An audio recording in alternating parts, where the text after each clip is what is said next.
friends and fellow travelers, and welcome to this week's episode of Life Mastery TV. This is your source for inspiration, empowerment, and fulfillment. My name is David McLeod, and I am your Life Mastery coach and host of this program. And today we're going to be talking about something that I think affects a lot of people. Not just some people, but maybe even everybody, at least to some degree. And we're talking about this topic of codependence. Now, codependence is something that is normally associated with relationships involving one or more participants who struggle with addiction or illness. However, sad truth is that codependence can happen in virtually any relationship. And in fact, if you haven't already done some deep inner work on yourself, you may be experiencing some codependence in at least one of your relationships. Now, I have invited the emotional pro here to join us today and to talk about this complex topic. Now, for years, she researched everything she could to discover where emotions come from and how to work with them and whether they can be tamed for the long term. As a California psychotherapist with many years of amazing experience, my guest has developed a comprehensive and powerful way to know what emotions are all about and how to become an emotional master. In fact, she has written a brand new book that is coming out right now. It's being published even as we speak. It's called Emotions in Motion, Mastering Life's Built-in Navigation System. And we're going to tell you a little bit more about how you can get a hold of it later on in the show. Meanwhile, please join me in welcoming the amazing Ilene Dillon to our program today. Welcome, Ilene, and thank you so much for joining me. Thank you. There's nothing I can add to that. That was great. Thank you. Yeah, it's almost as if you wrote it yourself. No, I'm just kidding. No, I met you for the first time at Soul Tree back in April. Right. And we made a really nice connection. I just enjoyed spending time with you, and I knew I wanted to have you on this show. Great. So I'm so glad we're finally able to make it happen. And, you know, you and I were talking before we started, and you told me something that I had no idea about, and that is that you used to do your own online radio show for 17 years. Wow. I mean, that's amazing. Actually, a little correction, 13 years. Wasn't 17. Oh, 13 years. I apologize. That was my brain doing incorrect math. Ended it in 20s. That's where. So you were accurate. Yes, right. It was called Full Power Living, and it was focused on awakening the world to the power and importance of human emotions, which meant I could talk about almost anything because emotions are part of everything. Yeah, absolutely. Yeah. Emotions are a powerful energy that we have, and I call it energy in motion. I don't know if that's the term you use, but yeah. Powerful energy that we have within us that really helps us to express who we really are and helps us to know what's going on around us. Well, I have a chapter in my book on codependence, and I put it in there because codependent behaviors and codependent connections bring up almost every emotion in our lives. And I thought we really need to talk about that. And I believe that because emotions don't belong to us and we don't really belong to them, I tend to call emotions energy that comes up in us or that appears with our experiences, but not necessarily that those emotions are in us, which is an interesting distinction. Yeah, that is an interesting perspective for sure. Well, you mentioned codependence, and that is the topic of our show. So maybe you can help us out by just defining or describing exactly what you mean by codependence. Let me go back to the 70s. My first husband, whom I married when I was 19, after he and I created a child together, she was 10 months old. We did this consciously. He came home one day and said he wasn't ready to be a father, and he left. And I got really, really angry. And part of my anger was to say to myself, that man used me. And I said, I'm a therapist. I'm going to figure out how people use one another so I don't get in this situation again. So I started talking with my clients, talking with my colleagues, reading, looking at my own life.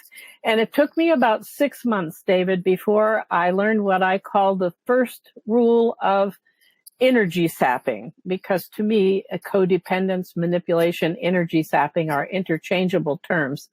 And that is, the first law is that it takes one to know one. And I had to admit that if he was manipulating me, then I was manipulating him in some way. And what I discovered was that I believed myself to be unlovable. And here was a man who not only said that he loved me, but he loved me enough to marry me. And that is how I was using him to affirm to myself.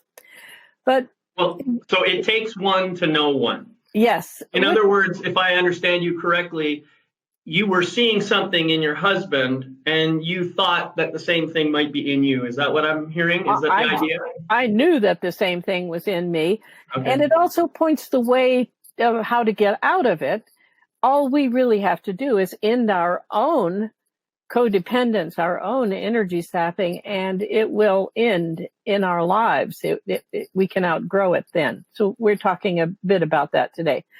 But This led me to start looking at, how do people become manipulative? How do they, this concept of energy sapping, using somebody else's energy for myself without their permission or knowledge very often, how does that start? And it came to me that it starts when we're infants, when our bodies and brains are not capable of functioning in the world. And so we have to have an agent to put our energy through. Usually it's parents. I have to have I cry, my parent brings me food, my parent changes my diaper or whatever. But I put my energy through an agent. And then I began to realize that starting at about age 2, children want to reverse that a bit. They start saying things like, me do it myself, except that they're not capable of doing it themselves, of living life themselves. But I observed that by the time we're almost 4 years old, we're capable of asking for a glass of water, getting our own water, pulling our blanket up or whatever. So at that point, by my observation, we are designed to start putting our energy through ourselves, to be our own agent in the world. Now, as an infant, I need to have an agent. If I don't have that agent, I'm going to die. Right. But when we mature, we don't think of maturity as I have to have somebody else be an agent for me and help me function in the world. Otherwise, I'm going to die. Instead, it's like, I would ask you, will you do this with me? I'd really like to do it with you. And if you say no, or you're not available, then I'm okay. So by the time I'm an adult, I need to be in want, not need. Does that make sense?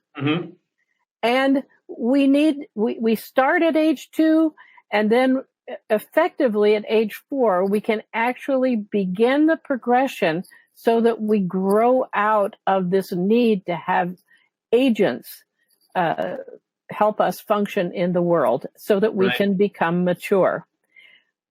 However, we need help. And usually we need it from parents. And to me, I can see that we haven't had a very good job done of helping kids to grow out of manipulation, because our world is just full of manipulation. Right. And why not? And it's because we need help. And parents either don't know that we need help, or they think that it's too much to ask little children to be responsible for their own lives or their own choices, or the parents themselves are still connected in an energy draining way, and they're terrified of disconnecting. And Right, so we right. don't get the help. So our bodies continue to grow so that we look like we're adults, but emotionally we're still age 4 or younger. Right. Yeah. And that's kind of sad, really. And, I think one of the things that you alluded to here, and I would like to just draw a little more attention to it, is parents are people who went through the same process before they became adults. And so they may have had their own emotional needs ignored or neglected or not taken care of in some way. And as a result, they too haven't figured out how to do this. So here we have a young baby somewhere between 0 and 4 years old who's trying to figure this out with a parent who doesn't know how to give the answers. Exactly. And this is why people like you and I, somehow we figured out how to do our own inner work and to heal some of those old wounds from childhood and maybe to become more emotionally mature. We have learned how to practice emotional intelligence in some way. And I'm not saying I'm perfect. I'm not saying I've learned everything I need to learn yet. Well, I am. But what I'm saying is, at least I believe I'm much better equipped now to have children than when I was a 20-something year old father and I had no skills at all. It's really sad. And here's the other problem that I see is people who are in their 20s, they think, I don't need any help. I got all the answers. I certainly was like that. And almost all the people I was with were like that. Us 20-year-olds, we were fearless. We were indestructible. We had all the answers. We knew it all. And the truth is, we didn't know anything. And so when I try and tell a kid who's, a 20-something, you don't know as much as you think you do, they just don't want to hear it. And they don't want to do the work that they're going to have to do by the time they're 40. Well, we all came here, in my view, we've all come to the earth in order to learn. So we all have to go our own path as part of our learning. And the universe is quite cooperative. It keeps throwing stuff at us all the time, Yep. And so I think that it's kind of an interesting setup that when we're young, we believe we know it all. We have experience of horrendous experiences hitting us. I knew it all. I married at 19. I had a child at 28 and I was having a wonderful life and my husband left me. Right? Bam, Yeah. There it was. So one of the things that I talk about in my book, Emotions in Motion, is how our earth is a big giant school. We've all come here in order to learn. And I think that codependence is one of the major learnings that we need to do. We essentially come to the earth and we can't survive on our own, so we have to connect for our survival with other people. Then through our childhood and our early adulthood, we start standing on our own. And then if we're fortunate, we'll define ourselves clearly enough so that we can get back together with other people on the level of interdependence. And that's my understanding of the way it's supposed to occur.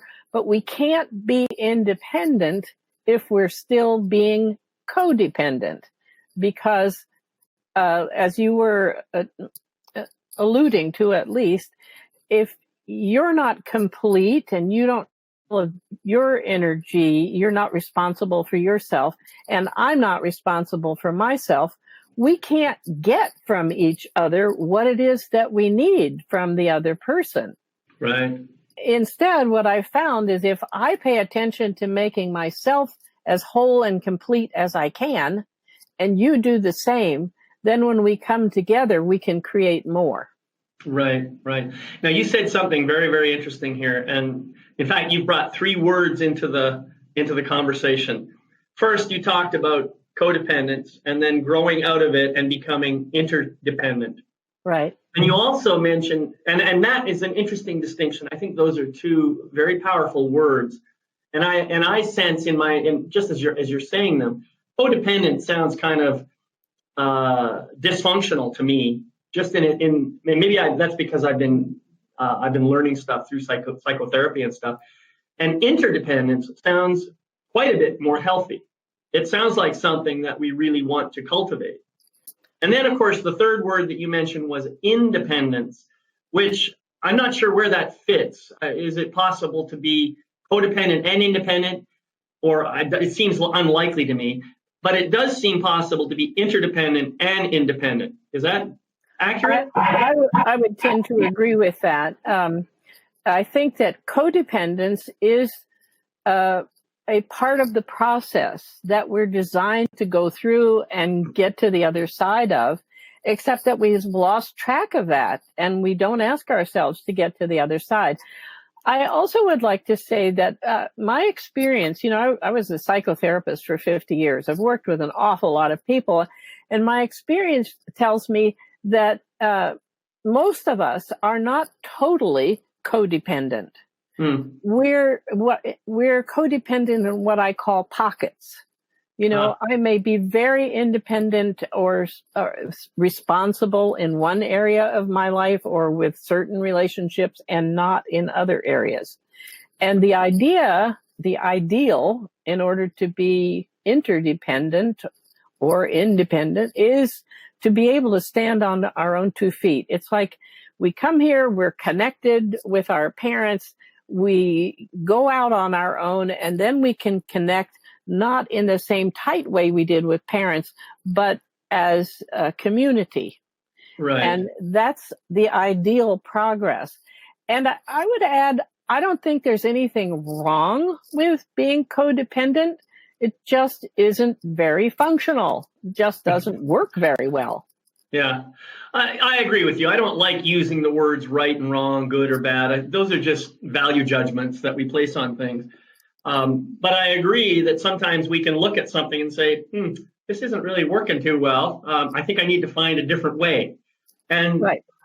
And not a better way, a different way. Yes. Yeah, I think it's important for us to watch our language, because the moment you put value judgments on things, then you start polarizing stuff. This is a bad relationship. This is a good relationship, and all that kind of stuff. So, all right, well, here, let's just take a pause for a moment. And we've talked a lot about what happens and how codependence actually works and how we come into it through our young humanness and grow up to a point about 4 years old, where the time that you believe that we're starting to think about independence. Yes. Now, the question that I have is, how can people today, if, how can I evaluate my current relationships and determine if there's maybe a little too much codependence in there, something that might not be healthy for me? How could I figure that out? Well, we go back to that issue of need versus want. When you're in a relationship, let's say you'd like your husband or wife to do something with you, go someplace with you, entertain your parents, whatever. And the thing that you need to do is to look at your own behavior. If your behavior is, I have to have this person do this, I don't know how I'm going to get them to do it, then you're being codependent. If your behavior is, I'd really like for them to do this, and what can I do if this person isn't interested to do this with me? How do I want to approach it then? Then you're not being codependent. So you want to look for that need.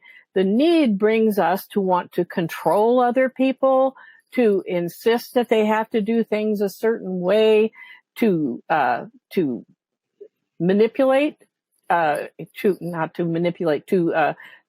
guilt trip is what I am meaning to say there, to do whatever we can to get the other person to do what we think we need them to do. Right. I think manipulation is a perfectly good word, because really, let's face it, that's what it is. And we all do it to one extent or another. I mean, I can think of many, many times in my life when I have tried to get someone to behave the way I wanted them to behave. Yeah. And I didn't think of it so much as an underlying need for that behavior. But I certainly know that I like having control. I do know that I like it when things go my way. Well, And we all I do. understand now that that's really a lot of my ego mind and everything else. It's not really what my soul wants. My soul actually wants for everyone to have full expression and, exchanging of love and all that kind of stuff. But my ego mind, which is a fear-based device, is always thinking, well, if you don't do this, then that person is going to do X, Y, Z. It makes up all these complicated, drama-filled stories that really don't have any basis in reality and get me moving in a particular direction that leads to manipulation. And I know other people do it. In fact, I will say unequivocally that 100% of the people on the planet manipulate other people at one time or another. Oh, I would agree, definitely. And I think that it creates a lot of the problems that we have in our world too, because ideally that spirit mind that you have that supports everybody to be living the way they need to live is what we really want to do. We want to do it in our parenting. We want to do it in our intimate relationships. We want to, everywhere we'd like to really support people in doing what they came to the earth to do. And manipulation literally gets in the way. And I believe that we're in a time, I'm pretty sure most people are aware of this now. We're making a huge transformation here on the earth. We're making so many changes. And I believe that we're going to be having a better experience here on the earth, a kinder, more spiritual experience when this turmoil is done. And I believe that two things really need to be handled for us to get to that place. One is that we need to master emotions, and two is we need to start becoming non-manipulative. Yep. We need to end that. So that's why I'm wanting to share with the world what I learned. This information changed my life, this approach, because I could suddenly see, somebody else is using me. That's not good. Well, if somebody else is using me, it's not good for me. I didn't feel good. When you're manipulated, you often get really furious, out of proportion to what's going on. You get angry. There are all kinds of emotions that get. Not only is the other person manipulating me, but that's showing me that I'm also still manipulative. So let me look for what I can do so that I can be responsible for my life and not think that I have to have somebody else behave in certain ways so I'll be okay. We need to get out of that trap. Right. Well, and I'll agree with you that I think that we are kind of on the cusp of a major transition in awareness, emotional intelligence. All that stuff seems to be happening. At the same time, I notice that there's still a lot of struggle and strife and pain in the world. There's still a lot of that there. I'm not sure how much more we have to do to transition that. I mean, does anybody know the answer to that question? But what I do know is this. I cannot change anything outside of myself. The only thing I can change is this. Right. This being right here. And one of the things that I try and do, and through my whole life mastery program, I really do try to promote the idea of compassion and forgiveness.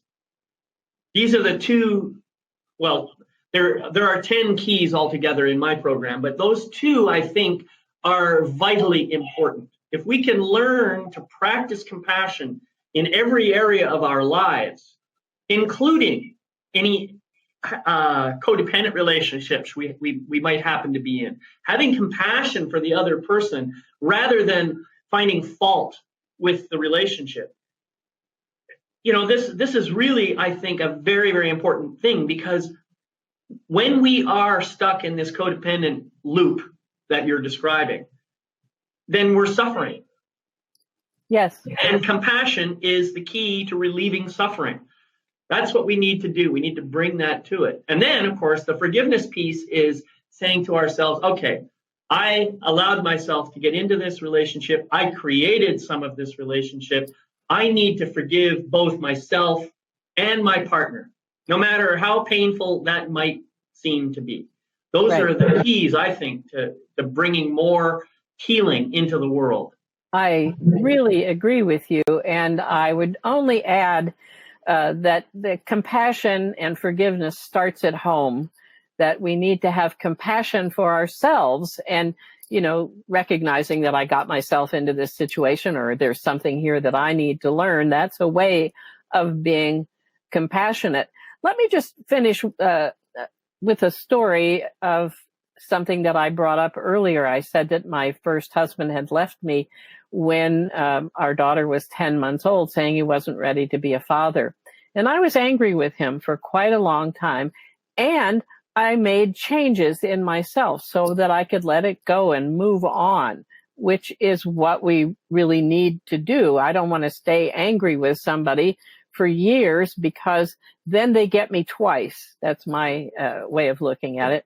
Yeah. So when our daughter was about 6 years old, my ex-husband called me, and he had since remarried and he had a child recently. And he called me and he said, now that I've had a child, I feel like I'm ready for, I realize how much I wasn't there for you when our daughter was born, and I'm calling to apologize. Wow. Yeah. And I said, wow, that's really nice. Thank you so much. But he continued. He said, I feel really guilty for having done that. In fact, I feel so guilty. Sometimes I can't look our daughter in the eye. Now, this is a 6-year-old, right? And I said to him, well, in that case, there's a condition to my forgiveness. And I heard him on the other end of the phone go, and I said, the condition is that you forgive yourself. Because if you don't, she won't have had you when she was little, and she won't have you from now on either.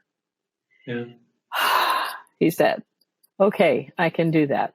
So I just wanted to tell you that story because I think it fits with what you're talking about there. Yeah. Yes, we need to forgive. We need to have compassion. And it's not just for other people. It starts with ourselves. When we are compassionate and loving and supportive and forgiving with ourselves, then that just spills over into life, gets reflected back to us, and it's the best thing we can do. Right. Well, Ilene, that is a beautiful story, and something that I think all of us would love to have happen in our lives, where someone we believe has done us wrong at some point actually comes back after a period of time and apologizes. That is just a beautiful, beautiful thing. It says that this other person has done some inner work, has done some healing, has done some kind of introspection, whatever it is, uncovered a shadow perhaps and recognized a part of himself or herself that was acting out in a dysfunctional way. And I think it's beautiful when that person is able to come to you in a place of vulnerability and just say, I know I screwed up. And I can see now how I screwed up. And I wouldn't have had the opportunity to grow like this had it not been for my relationship with you. So I'm grateful, and I'm sorry that I caused you this pain. I think it's wonderful that happened for you. And I think when I hear stories like that, it helps me to see that when I'm feeling that same kind of energy where it's time for me to apologize to somebody, it makes it easier for me to do that. Uh-huh. So I think, we need to hear stories like that. It helps us to grow. It helps us to be inspired. It helps us to be motivated. It helps us to see our connection to everyone else on the planet. Yes, and I would like to add that I believe I had a part in that, even though he and I weren't spending a lot of time relating. And I think it's a part that all of us need to have, which is to turn loose of it ourselves as long as if I continued to be angry with him and hold it against him and think of ways to take retribution or anything like that, there's no room for him to come back to me. Right. Right. So the part that I played was I said, okay, that happened. It didn't feel good. Whatever was going on is what went on, and I'm going to let it go. I'm going forward with my life. And so I think there are two parts to this, and we can't have control over the other person's part, but we sure can have control over ours. And I will say that I'm very grateful to him that he did take the time and trouble to call me up and say that. Right. Well, your process of letting go was an actual process of forgiveness. Yes. Because you can't let go unless you forgive.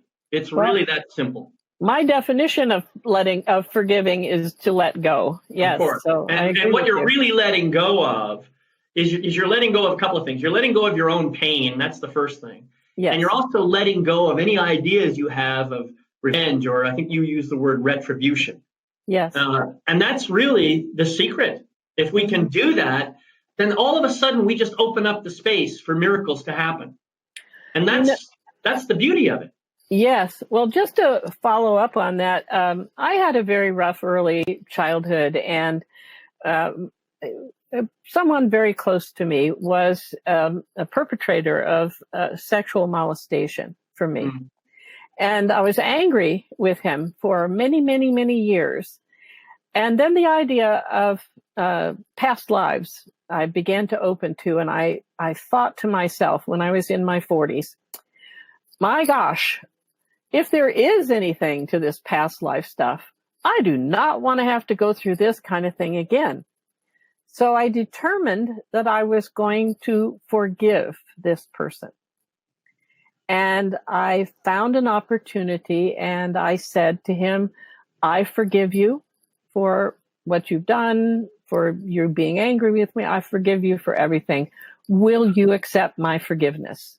And he said, yes. And I said, will you forgive me for my part? Because I've been angry with you, and I've been distant and unforgiving and so forth. And he said, yes. And then I was able to thank him for the role he did play in my life that was positive for me. And we were able to do this essentially when he was on his deathbed. That's beautiful. It just changed my life forever. So what I realized is as long as I was angry with him, I was allowing him to get me twice. Not only at the time of the perpetration, but when you hold anger or any emotion inside, it grows and it poisons the vessel in which it's being held, which is me. Right. So that's what I mean by being gotten twice. So it wasn't just for him that I forgave. It was more for me. Let me turn this loose, please. Well, that's beautiful. And I ultimately, as beautiful as that whole story was, and I'm sorry that it had to wait until the person was on his deathbed, but it does happen like that sometimes. In fact, the person may have died, and it's still not too late to forgive. I agree. Forgiveness, as you said, forgiveness is not about the other person. It never is. It's always about me. When I forgive, what I'm doing is I'm giving myself permission not to feel that pain anymore. Right. I'm giving myself permission to release it. I'm giving myself permission to let go of those thoughts I have for revenge or retribution or judgment or whatever. Yes. The other person doesn't even have to know I've done that forgiveness. Right. Now, if you can have that kind of dialogue like you had, it can be even more powerful. But I'm just saying that the forgiveness piece is all about the person doing the forgiving, not the other person. And I think it's really important what you mentioned, because I've certainly done this with therapy clients over the years whose parents or sibling or cousin or whoever died already. Right. You can do this. You definitely can do it after somebody's not here. You can write a letter. You can have a conversation. Just say what's in your heart and ask for what you want. And it just is so cleansing. The idea, for many years, I was angry about all the things that happened in my early childhood. And I had a dear friend who said, all those things were lessons that you asked for. Right? Yeah, I agree with that too. And while it's happening, it sure doesn't feel that way. No. And so I resisted, she said, you need to go back and take a look at it. I resisted it. And finally, I started thinking about, for example, I was 6 months old. My father was away during World War II. My birth mother did not take good care of me. I had whooping cough. She left me with a babysitter coming back in a few hours and didn't come back for 3 days. I would have died if the babysitter hadn't taken me. Now, that's awfully early. That's a lot of stuff to forgive somebody for, right? And to ask myself, why would I need a lesson that early in my life? What would I possibly be trying to teach myself? And I realized that at the very least, I learned about compassion. I had a demonstration of somebody caring for me when I could do nothing for them. There were so many lessons tied in with that, to say nothing of possible past life behaviors. Right. And so to understand, and then I realized that with all the stuff that happened in my early childhood, it really built compassion in me. I had gone through so much. I really get what it's like to go through things, and it made me a better therapist. Yeah, that's beautiful too. Yeah, I'm sure we could talk all day about stories and stuff that we've gone through, from infancy all the way up to current time of our lives. And I'm really excited that we are talking about this. And if you don't mind, I want to just bring us back now to the codependence discussion. Darn. Because there is just one piece that we haven't covered yet that I want to make sure that we get to. The problem is people may recognize that they're in codependent relationships. And it may seem on the outside that the only option is to leave the relationship.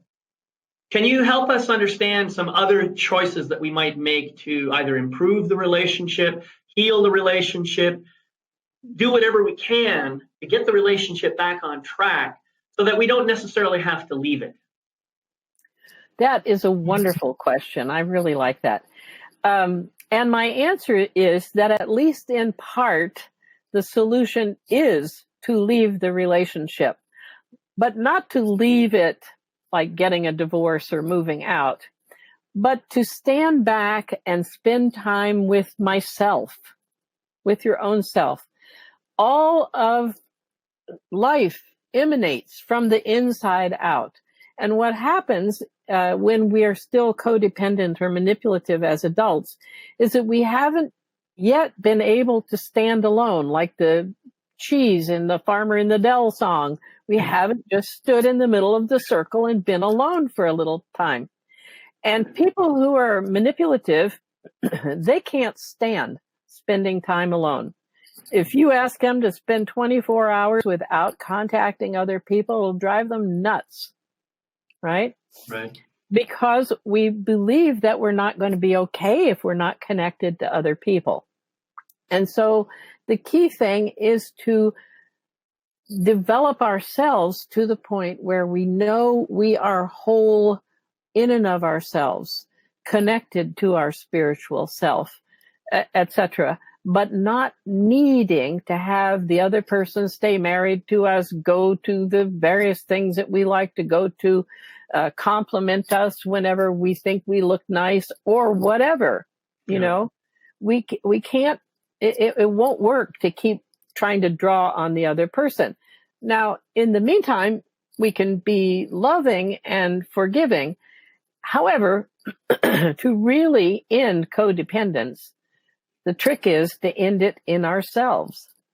And for that, we have to stand back. We may need to take a week or two and go out to a cabin someplace and just spend time without a television or a computer or a smartphone or a telephone or anything like that. We have to spend time alone.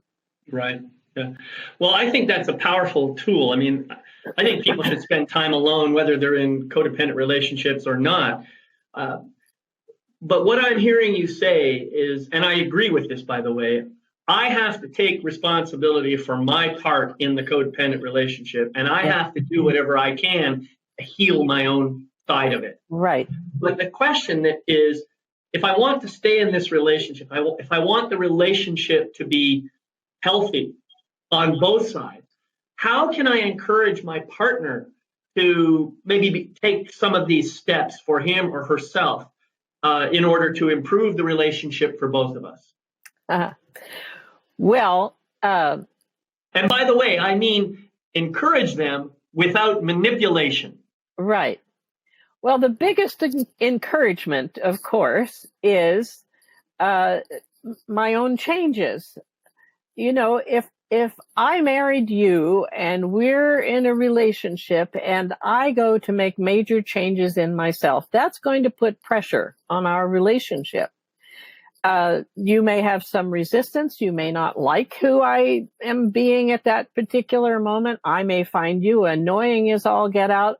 So what we need to do is we need to be loving and kind, and we need to communicate. I need to tell you, this is what I'm doing. I'm planning to learn how to stand on my own 2 feet, and I'm doing it because I hope our relationship will get better. Right. Now, there's a principle that help that isn't asked for doesn't work. So I can't automatically say, well, David, here's what I suggest you do so that we can meet.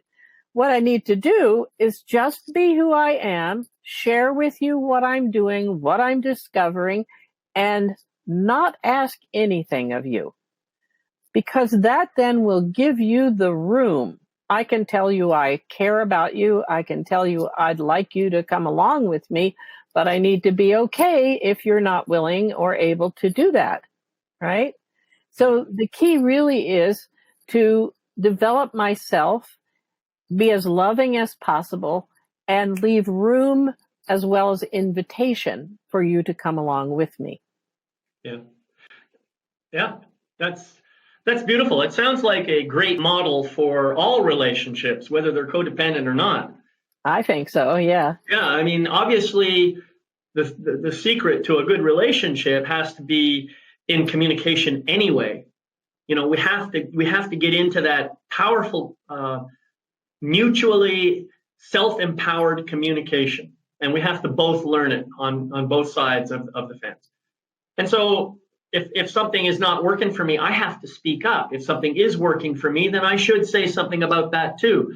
Mm-hmm. In other words, we have to learn to appreciate each other while at the same time feeling like it's safe to tell the other person when something doesn't feel right. We have to have that freedom for each other.